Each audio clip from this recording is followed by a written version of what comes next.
Hello, everyone, and welcome back to another episode of the Confident and Killing It podcast. It's me, your girl, Tiwalola, and welcome to the place where you get to master your mind, believe in yourself, and show up in the world. Confident and Killing It is all about helping you overcome your fears so you can unlock your most confident self and be unstoppable in your world.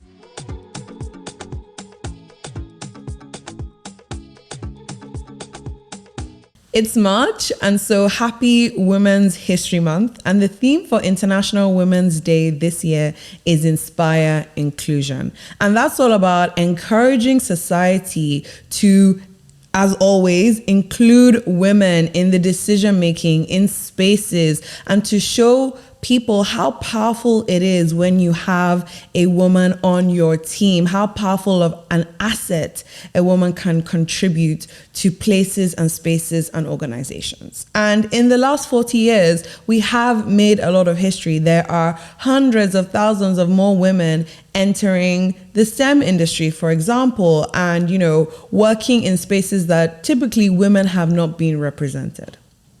However, Cornell University found that when women do enter these male-dominated spaces where there was little inclusion in the past or little representation, they come across a lot of barriers. For example, lack of confidence, feeling like they're not heard or acknowledged, feeling mistreated or like their voice doesn't matter. Okay, and so I was thinking about what I wanted to talk about this month. And so today's episode is about how to be confident as a woman working in a male-dominated space. So yes, we have to encourage society to include women, to be more equal, to see women as assets. But we also have to ensure that when women enter these spaces, they can thrive. And so I'm coming from that perspective. If you are a woman in a male-dominated industry, or you are a woman in a space with little representation, this episode is for you. So I'm going to be sharing 7 things you can do to help you build your confidence and thrive in a male-dominated industry. Step 1 is to know your strengths. I know I might sound like a broken record with this, but knowing your strengths is the foundation to building your confidence. You have to know what you're good at doing. I was speaking to a coaching client of mine who said that she doesn't know why her company hired her. And I was like, what do you mean you don't know? She was like, yes, I felt like I was a rushed hire, so I really don't know why. Now, you have to know why your company has hired you. You have to know what they saw in you in the interview process and why they chose you. If you know your limitations more than you know your strengths, you're going to be walking around as a shell of yourself. You're going to think, oh, just little old me here in this meeting. Let me just keep quiet and sit at the back where I belong. No, you got to come with the big woman energy. Okay. And that's not being loudest in the room.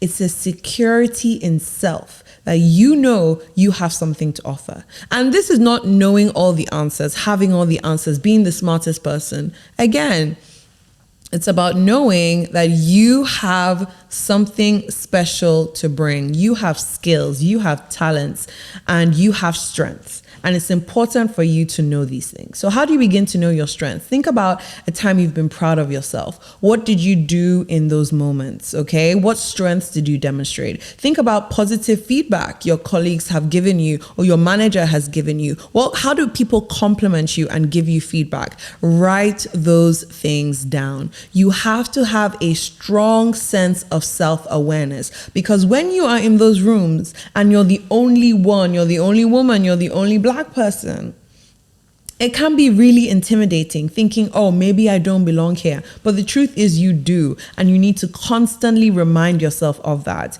I always say imposter syndrome is like temporary memory loss, where you've forgotten all the amazing things about you. Okay, so it is so important to remind yourself constantly of all the amazing things you are capable of doing. Now, once you've done that, you need to know what you're passionate about. Okay, what sets your heart on fire? And are you working in a job that excites you, that energizes you? And then the final part of this is knowing your values. What matters to you? Does your job align with the things you really care about? When you combine all of these things together, you get your power circle. That is where you will be your most influential self. And so you want to make sure that the job you are doing is in alignment with your strengths, your passions, and your values. And that is how you will be your most confident self when you show up to work. You can be the most confident person in the world, but if you work at a job that doesn't use your strengths, that doesn't excite you, and isn't about things you care about, it is really going to knock your confidence. So you want to make sure that you are living in alignment with your strengths. That is the first thing when it comes to building confidence. And then when you have that, you can challenge the imposter syndrome. You can challenge the self-doubt. If you don't know any positive things about yourself, how are you going to challenge imposter syndrome when it comes? The second step to stay confident in a male-dominated industry is to realize your capability. Okay? Knowledge and capability are not the same thing. Ability and capability are not the same thing. Okay? Just because you don't know how to do something right now doesn't mean you're not able to do it in the future. You can always learn and level up. Learn and level up. That is the confident and killing it mindset. No more disqualifying yourself for things and opportunities that you don't know how to do, or you don't tick all the boxes, and so you prefer to disqualify yourself from it. No more booing yourself off the stage before you've even had the chance to perform. Knowledge and capability are not the same thing. Give yourself a chance and bet on yourself. Your manager comes to you with a project. You've never done it before. Okay, you can figure it out.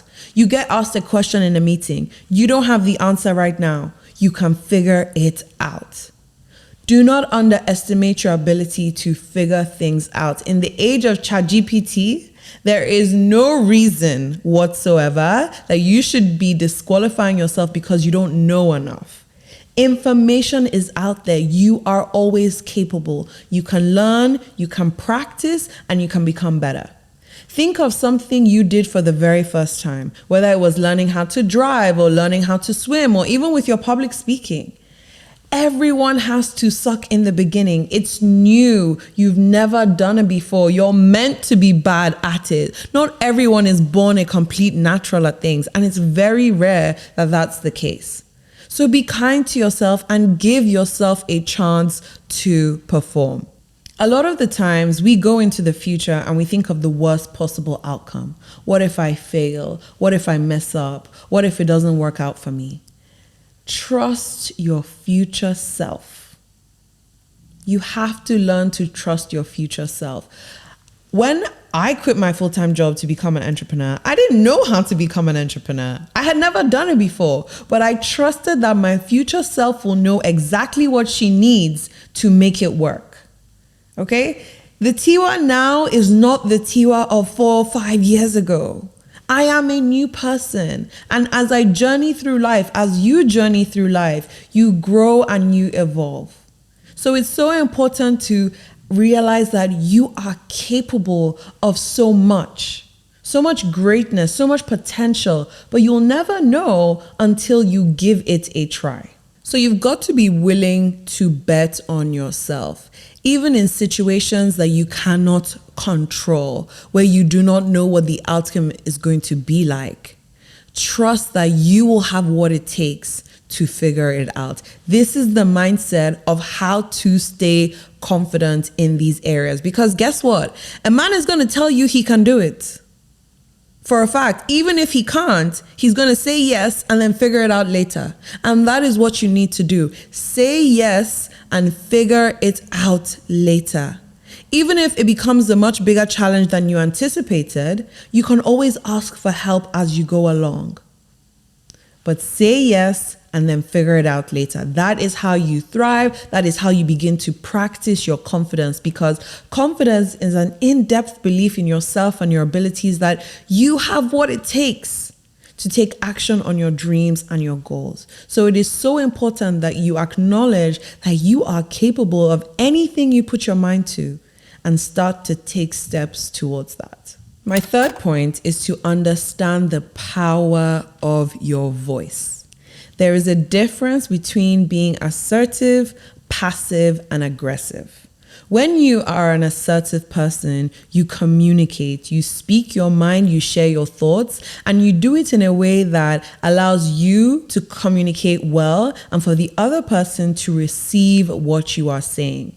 When you are an assertive person, you take responsibility for your life. You treat other people with kindness and you acknowledge their contributions to the work. When you are a passive person, you let other people make decisions for you that have to do with your life. When you're a passive person, you don't speak up, you don't use your voice. You accept whatever anyone tells you to do about you and also about your work. When you are an aggressive person, you don't take other people's views or thoughts and opinions on board. It's about you and what you have to say, and you will say it in any way you feel like it without taking other people's feelings into consideration. So aggressive people ignore others, they're bullies, they might even boss you around, okay? So what I'm saying here is understand the power of your voice and be assertive. You don't need to be aggressive and you don't need to be passive. Speaking up and sharing your opinion on something isn't aggressive. Calling someone out to understand why they've made a certain decision is not aggressive. They are very different. So in the workplace, it is so important that you stand your ground for what you believe in. You take responsibility for your job, for your growth, for your future, for your contributions, and you communicate effectively. And when you speak, speak with conviction. Speak like you really believe in what you are saying. If you take your idea to your manager and you sound unsure, why are they going to believe in your idea? How you speak is so important. One of the reasons why people believe me to be confident, and I mean I am, but what they see is like, Tiwa, when you speak, it's just like, I've heard this before, but there's just a way you say it that it makes it feel so different. And that is because I speak with conviction, because I put weight in my words. Every single word that I say, you can tell it's coming from my heart. And that makes people feel sure that I am who I say I am and I'm going to do what I say I'm going to do. So when you're talking about yourself, you don't want to be like, oh, I think I'm kind of good at this. Maybe not really. I'm not really sure. No. You want to say, this is me, full stop. This is what I want, full stop. Speak down instead of speaking up. If you want to go in for a promotion, you don't go, oh, could I possibly maybe kind of get a promotion and maybe get this amount of money? No, they're not going to think you're confident. When you are in a male-dominated industry, you want to speak downwards. You want to say, this is what I believe my job is worth. This is what I believe I contribute to the organization, and I would like to be paid for this work. Full stop. Don't put a question at the end, because that gives them the option to think, oh, she's not really serious about this, or oh, she doesn't really want it that bad. Let's say no. Whereas when you speak directly and assertively and with conviction, you really show them that you mean business. When I say speaking downwards, I mean about your tonality. You've got to let your voice go down deeper, and that is how you will sound more confident. When you speak with conviction, it sounds like it has a full stop at the end. When you are nervous and unsure about yourself, you speak with a question mark. It goes high. Can you see the difference in my pitch and my tone, right? When you speak confidently, your words end in like a full stop. When you are unsure and nervous, your voice goes high and maybe you're asking a question, but you're not really sure. So are you like telling me or are you asking me about yourself? Okay, that's the difference. You want your tone to go down so it feels stronger. When you look throughout history, so many incredible movements started because one person decided to speak up. That simple. Look at the Me Too movement. Started because one person decided to speak up. Martin Luther King, same thing. One person decided to speak up about it. Rosa Parks, the same thing. And so when you are in the workplace, it is so important to share your ideas. It doesn't matter if it sounds stupid in your head. You don't know. Don't go into your future and make an assumption about an idea you haven't even shared yet. Give the idea a chance to live, to come out of your head and into the world. Because guess what? That idea that you think is stupid, your male colleague is going to share it 5 minutes later and everyone is going to be clapping about how much of a brilliant idea it is. Right? So if you get an idea in your head, doesn't matter how stupid, doesn't matter how crazy, doesn't matter how, you don't even think it might work out. If you feel that this could be a valuable part of the conversation, you want to say it out loud. It's as simple as that. And when the mean girl comes up and says, oh, don't ask a question, you're going to sound stupid. This is why you need to know your strengths. You are there for a reason. You are being paid to do this job. You're not stupid. If you are stupid, they would have fired you. Real talk. If you are not doing your job well, they will let you go. Listen, companies are brutal. They don't care too much about your feelings. They care about your ability to deliver. And when you are not delivering, you're gone. They either invest in you to help you or they let you go. So the fact that you are there in that job, things are going smoothly, you are showing up, you are doing your work, means you are not silly, you are not stupid. Point number 4 is to turn your oddness into a superpower. Too many times I hear, oh, I was the only woman in the room, so I just felt really nervous and intimidated. Or I was the youngest person in the room and I just thought, oh, my thoughts and opinions don't really matter. If you are the odd one out, if you are the only one of a minority group in a dominant work environment, that is your chance to turn that oddness into a superpower. How do you do that? By staying true to your authentic self, by knowing that no one has the journey you have, no one has the same story as you, no one has walked the same path as you. And so you have something unique to bring to the table. You have unique thoughts and ideas from your own background, from your own journey that you can bring to the table. There is a reason why companies with more diverse leadership are more profitable. There is a reason why, because the diversity of thinking, of emotions, of learning, of experiences brings newness, brings ideas. So if you are a woman working in a male-dominated industry, don't let being the only woman on your team or things like that stop you from speaking up and sharing your thoughts and being visible. So there's a Forbes article that looked at the number one reason that got certain people to the top as a CEO in Silicon Valley. So they asked a whole bunch of CEOs, what's the number one trait you feel like contributed to the growth of your career that led you to this point of being a CEO? Majority of them didn't say their connections, didn't say their degree, didn't say, how hard they worked. None of that. What they said was visibility, showing up, going after opportunities, speaking up, being top of mind for other people. So when opportunities come, your name is the name everyone is thinking about. When it's time to find people to join their team, your name is the name everyone is thinking about.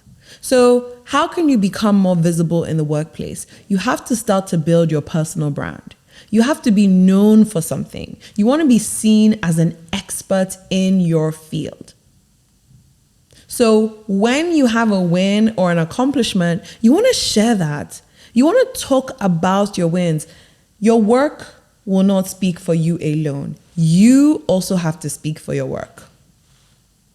It's true.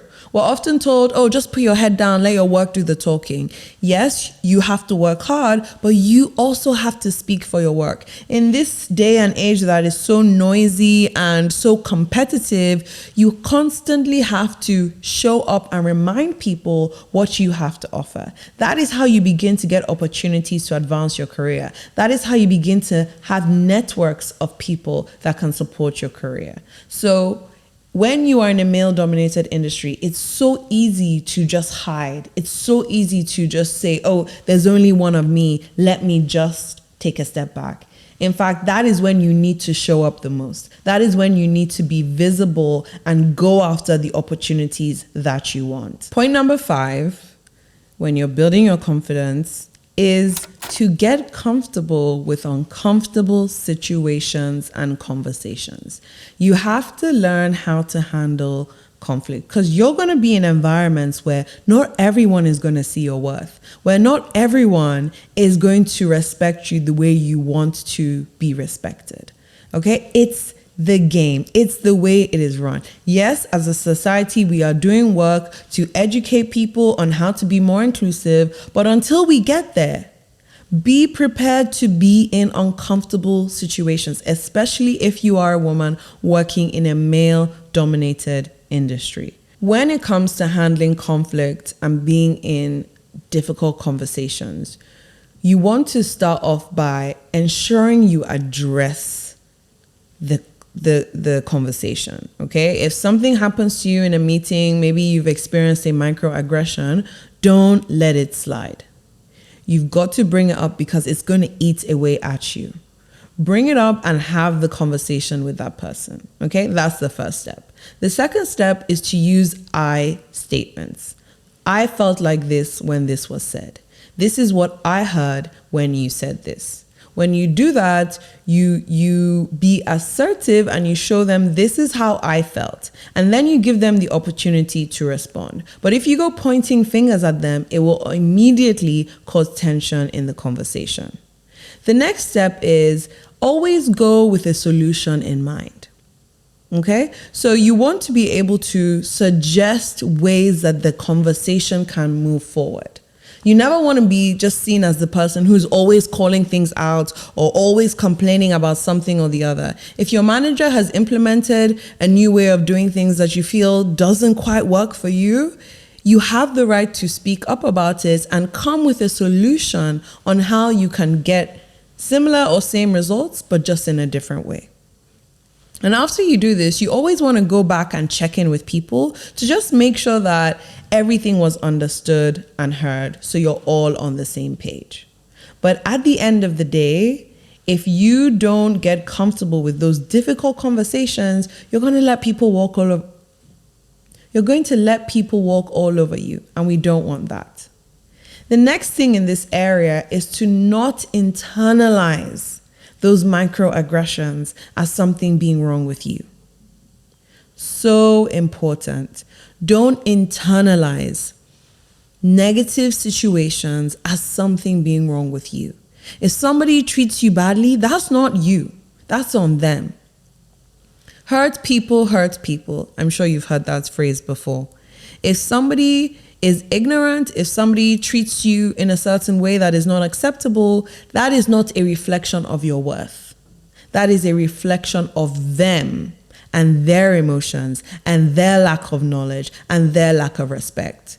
Do not internalize it as you not being good enough. You are always good enough. You are always worthy. And it's so important to differentiate your worth from how other people treat you.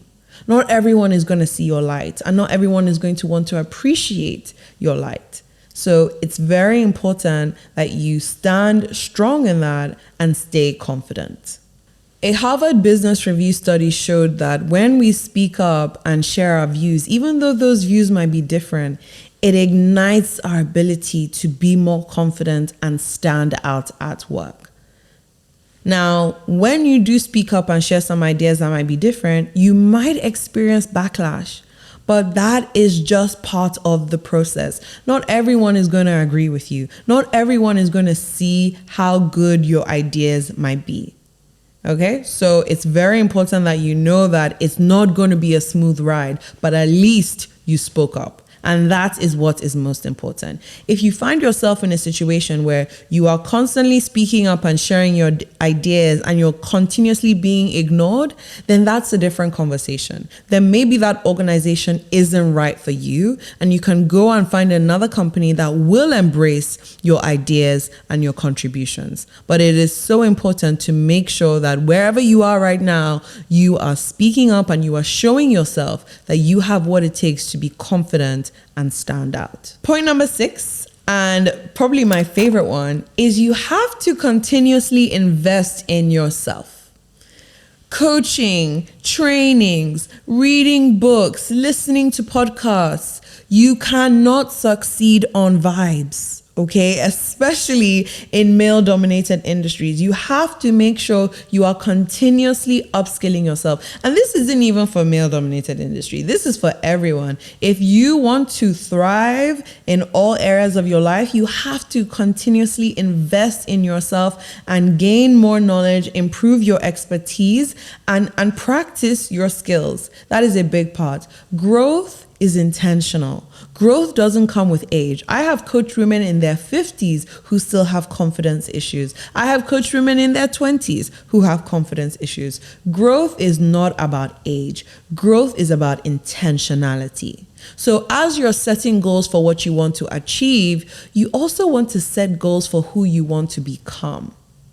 Know the skills that you want to build on and make sure you are intentional about doing those things. Throw yourself out of your comfort zone and challenge yourself to do hard things in all areas of your life. Because if you struggle to deal with challenging situations at work, you can build that skill in other areas of your life. So pick one hard thing that you want to do to just build that muscle on how to thrive outside of your comfort zone. That is where growth is. Growth is not in your comfort zone. Growth is outside of the comfort zone. Okay? You don't want to be in comfort. You want to be stretched. That's how you build your resilience. You build your expertise. That's how when challenging things happen, it doesn't shake you. In fast-paced moving environments, you can keep your cool because you have been practicing how to thrive outside of your comfort zone. So pick one area in your life where you feel like,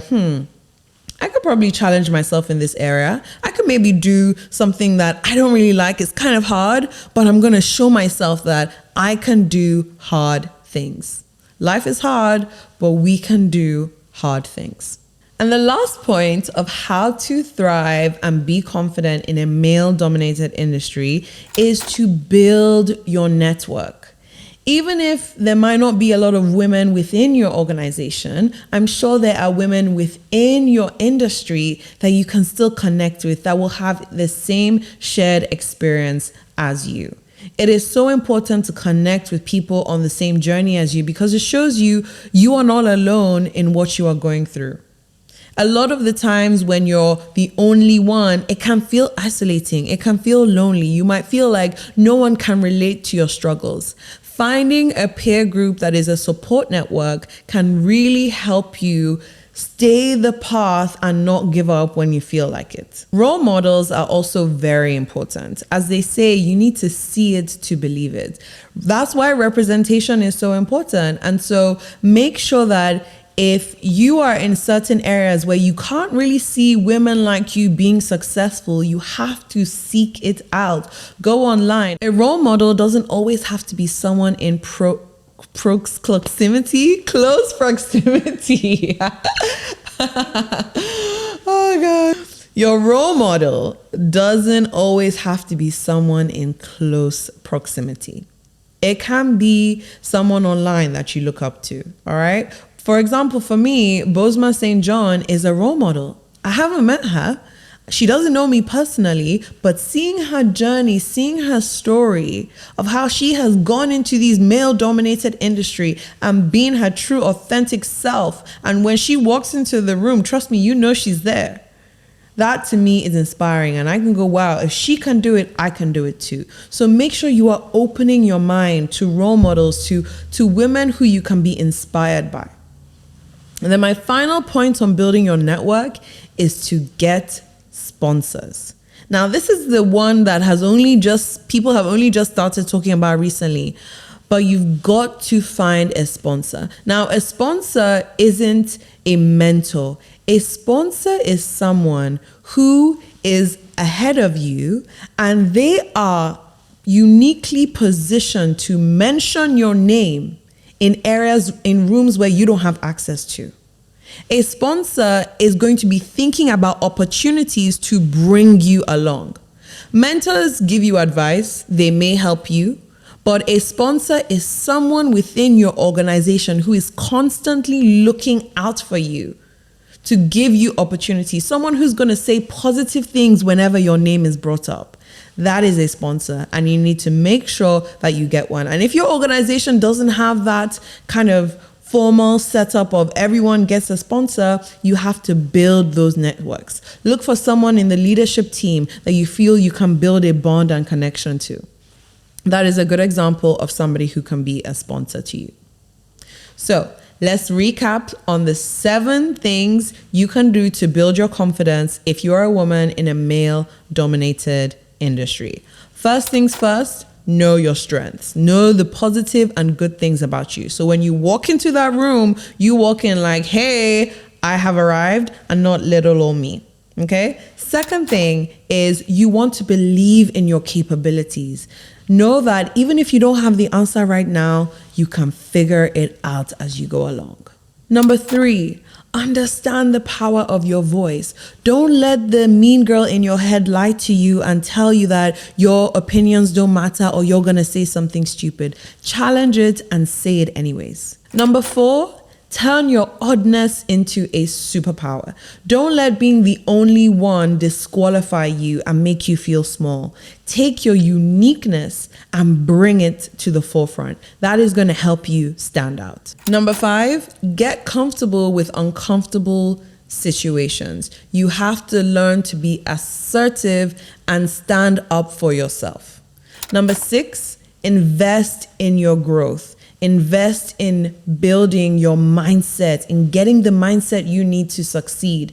Invest in your knowledge and upskilling yourself so that when you do go into those spaces, you know you are continuously learning and growing and being intentional about your growth. And finally, build a strong support network. We cannot do this journey alone. You can't do this journey alone. So it's so important that as you journey in this industry where, it may not be the most supportive place for you, you can create your own bubble of supportive people who are looking out for you and want to see you thrive. And again, happy Women's History Month.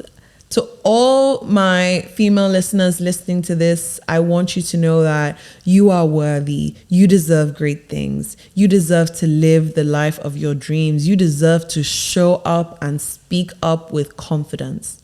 It's not little you, it's big ol' you, okay? So be confident, go out into the world and show what you are made of, because the world needs you.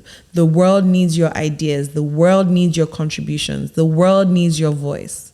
So never dim your light to make other people feel more comfortable. And if they say your light is too bright, you know what we do? Go tell them to put some sunglasses on. Purr.